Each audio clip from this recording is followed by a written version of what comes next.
So, ngayon guys, nag-adjust kami ng bukas ng tindahan. Nagbubukas kami 6 na. Kasi, dati kasi nagbubukas kami 8, 9, patay. So, wala tayong benta sa umaga pa lang. So, lalo na guys, no,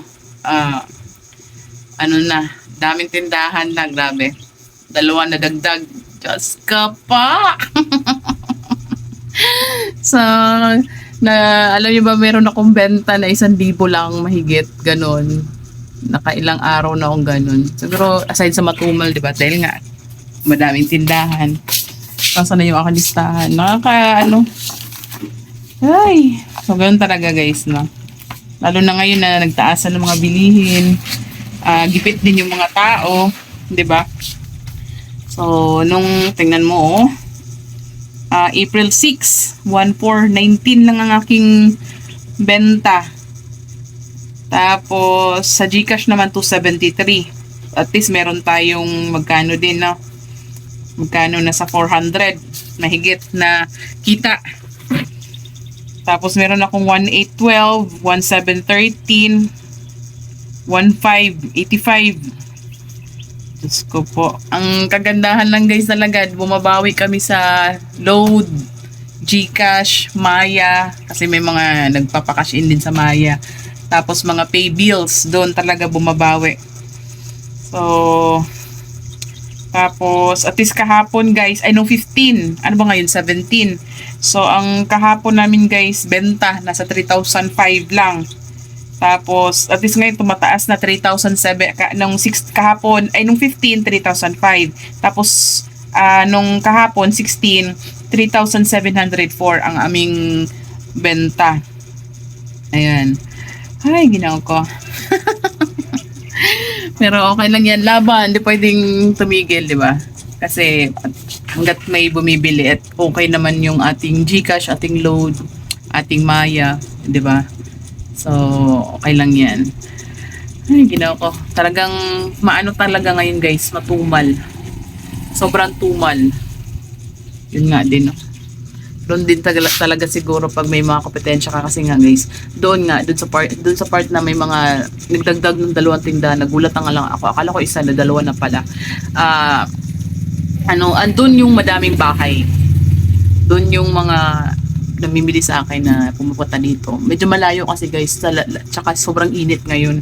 Talagang parang tinatamad na kahit isipin mo kung mas mataas lang sila sa akin ng konti, doon na talaga yun.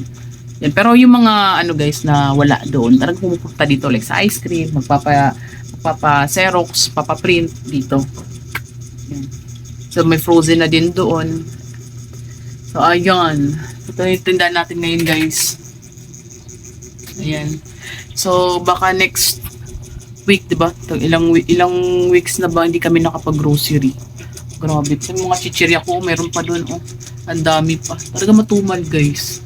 Grabe talaga ang tumal. May bagong arrangement pala ako, guys, no, sa aking mga So, bumili ulit akong ganito, guys. Oh, yung strip. Yan.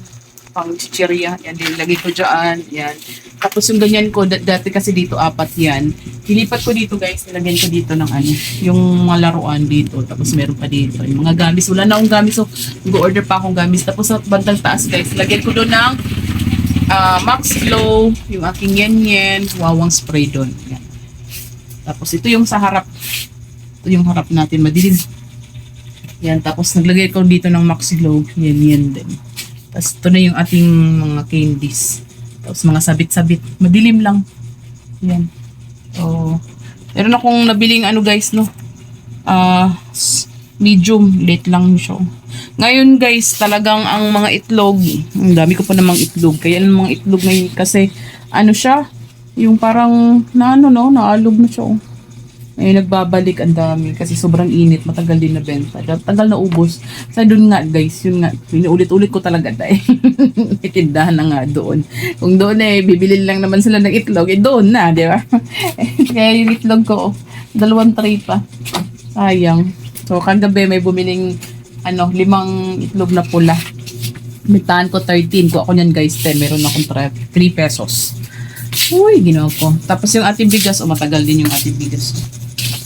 Mahal ng bigas. Ay, tapos may mga ano tayo, mga customer tayong mga pasaway pa, no? So, tagal magbayad. Pero okay lang yan, ganun talaga. Kaya simula nung Monday, ano ba ngayon, Friday?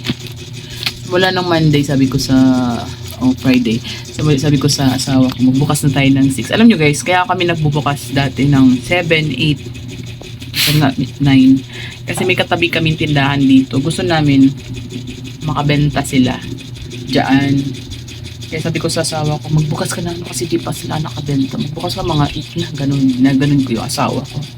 Kaya lang ngayon kasi, iba na kasi daming tindahan. Parang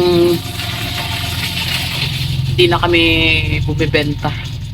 Sa umaga, wala na talaga. Konti na lang. Kaya sabi ko, magbukas tayo ng 6. So, ayun. Bukas na kami ng 6. So, yan lang yung aking sinishare, guys. Share ko lang ang aking frustration sa ngayon. Ang aking frustration sa tumal. At sa, diba, bentang konti. Pero laban. Ano lang naman, sa tindahan naman kasi, ano lang yan. Masusubok din yung iba natin mga katindera kasi doon baka magpapautang na sila. Doon na nila malalaman yung stress sa pagpapautang, yung sa mga bote na hindi babalik, di ba? Mga ganun. So, ano lang talaga, patagalan sa tindahan. Diskarte, di ba? So, ganon. So, yun lamang guys, ang aking sinashare. Maraming salamat sa panonood. Paalam, bye-bye.